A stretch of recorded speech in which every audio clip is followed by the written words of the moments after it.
بے قابو عشق بائی فرین فاطمہ کس نمبر 15۔ پتہ نہیں وہ خڑوس کیسا ریئیکٹ کریں گے۔ یہ نہ ہو کھانے والی ٹرے پکڑ کر میرے سر پر ہی الٹ دیں۔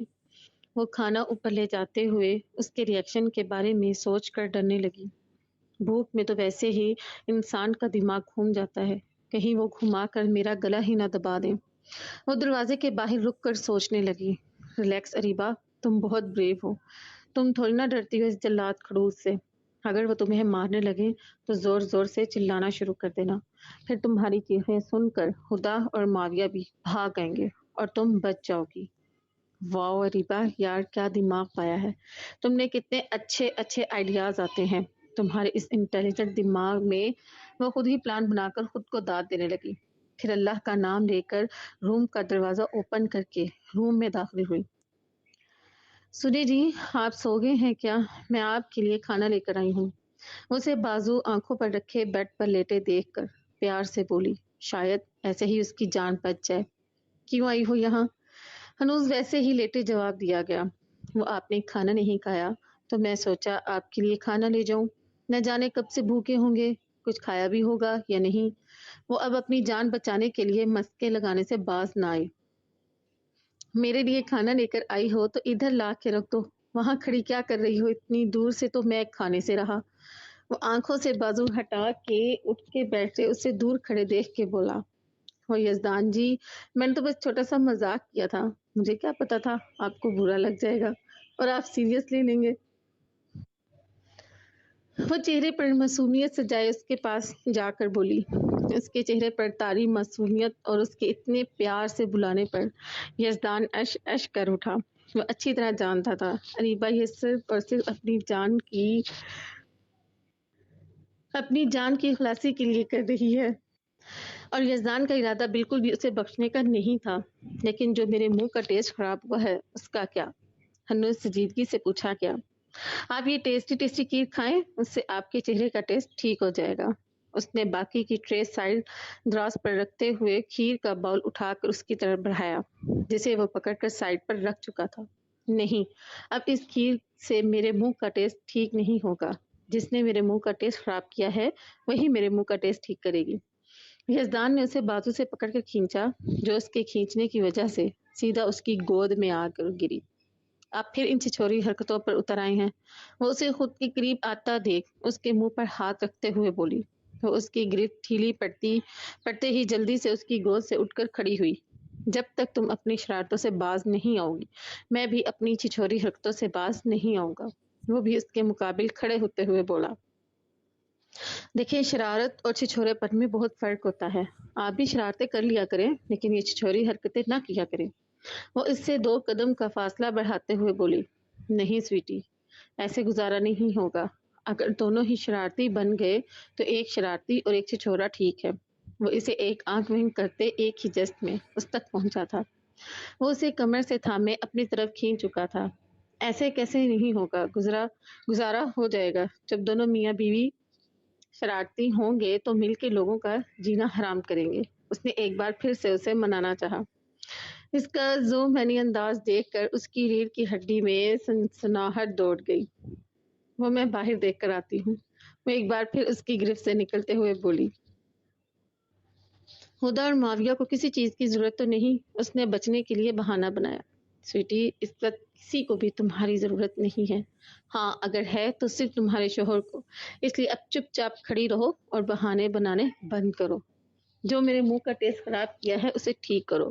تم نے ہی میرے منہ کا ٹیسٹ خراب کیا ہے تو اب تم ہی میرے منہ کا ٹیسٹ ٹھیک کرو گی۔ وہ چہرے پر مسکراہٹ سجائے اسے کمر سے تھام کر اپنی طرف کھینچ چکا تھا۔ یہ کیا کر رہے ہیں آپ؟ وہ اس کے سینے پر ہاتھ رکھے خود کو اس سے چھڑوانے کی ناکام سی کوشش کرنے لگی۔ جس قدر سختی سے یزدان نے اسے پکڑ رکھا تھا، اس کے شکنجے سے نکل پانا بہت مشکل تھا۔ اب یہ چڑیا کی طرح پھڑپھڑانا بند کرو اور مجھے میرا کام سکون سے کرنے دو۔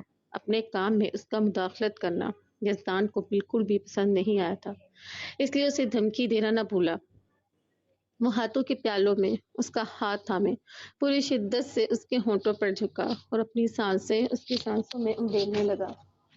دیکھیں، اب جانے دیں مجھے، میں تو کڑوی باتیں کرتی ہوں نا، تو پھر میں کیسے آپ کے منہ کا ٹیسٹ ٹھیک کر سکتی ہوں؟ بلکہ میری وجہ سے آپ کے منہ کا ٹیسٹ اور بھی زیادہ خراب ہو جائے گا۔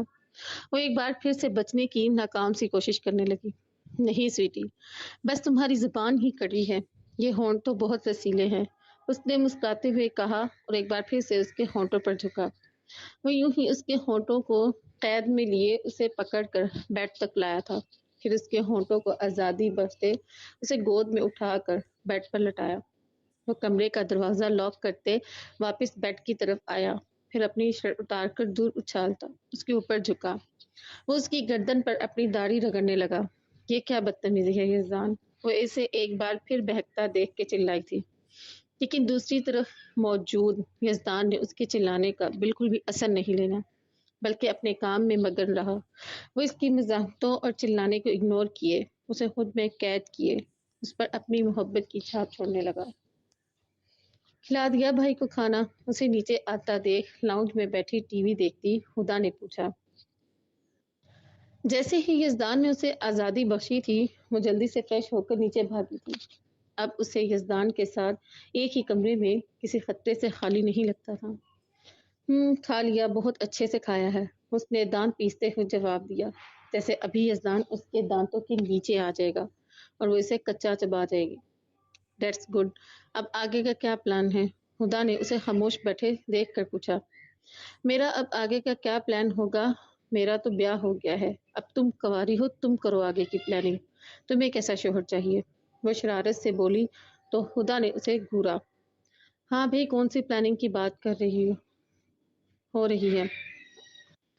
اسمت نے لاؤنج میں آتے ان کے پلاننگ کا لفظ سن لیا تھا، اس لیے پوچھنے لگا، آپ کو سب کچھ بتانا ضروری تو نہیں؟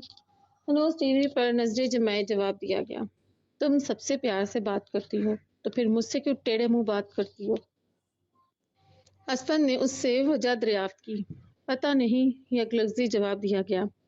ارے اسفند بھائی، چھوڑے اسے، میں بتاتی ہوں ہم کون سی پلاننگ کی بات کر رہے ہیں۔ اریبا ان دونوں کی بحث کے درمیان میں بولی۔ بتاؤ۔ وہ ہدا کو اگنور کیے اریبا کی طرف متوجہ ہوا۔ یزدان اور معاویہ بھی ان کے پاس آ کر بیٹھ چکے تھے۔ وہ نا ہم ہدا کی شادی کے بارے میں پلاننگ کر رہے ہیں، اس نے ہنوز اسفند کے چہرے پر نظریں ٹکائے بتایا۔ بس لڑکے کے بارے میں بات کر رہے تھے کہ اسے کیسا لڑکا چاہیے۔ وہ اپنی مسکراہٹ ضبط کیے بولی۔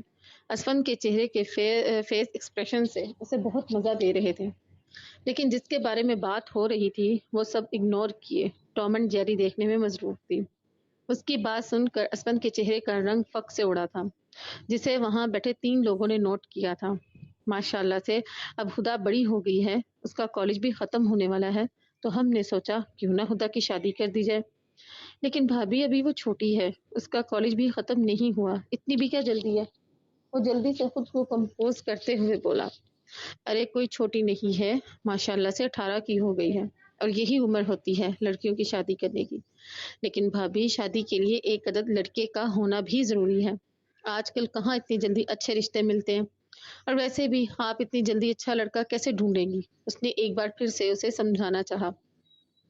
اور تم لڑکے کی ٹینشن نہ لو، وہ میری نظر میں ہے ایک، اور بس بات چلانے کی دیر ہے، وہ لوگ جھٹ سے مان جائیں گے۔ اور سب سے بڑی خوشی کی بات تو یہ ہے کہ اگر ہم اسے گھر جمائی بننے کا کہیں گے تو وہ بن بھی جائے گا، اور ہماری ہدا شادی کے بعد اسی گھر میں رہ جائے گی۔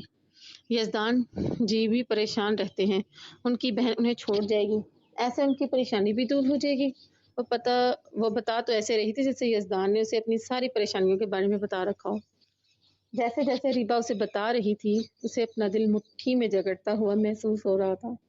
لیکن بھابھی، آپ کو ایک ایسا لڑکا تلاشنا چاہیے جو ہدا کو ویسے ہی اپنی زندگی میں قبول کرے جیسی وہ ہے، اس کی شرارتوں کو ہنس کر سہے، اس کے بچپنے میں اس کا ساتھ دے، اس سے کوئی غلطی ہو جائے تو اسے ڈانٹنے کے بجائے اسے سمجھائے۔ اس نے ایک بار پھر سے اریبا کو سمجھانے کی کوشش کی۔ ان سب میں یزدان اور معاویہ خاموشی سے بیٹھے ہوئے تھے اور اسفند کی ٹانگ کھچائی کو خوب انجوائے کر رہے تھے۔ آپ ٹینشن نہ لیں اسفند بھائی، وہ ہماری خدا کو شہزادیوں کی طرح رکھے گا، اس سے بہت محبت کرے گا۔ میں تو کہتی ہوں ہم آج ہی لڑکے والوں کو بلا لیں۔ محبت تو میں بھی کرتا ہوں ہدا سے، میں بھی اسے شہزادیوں کی طرح ہی رکھوں گا۔ ریبا کا ہاتھ موبائل کی طرف جاتا دیکھ کے جلدی سے اقرار کر گیا اون پہاڑ کے نیچے۔ اس کے اقرار کرنے کی دیر تھی، لاؤنج میں اریبا کا فلک شکاف کہکا گونجا۔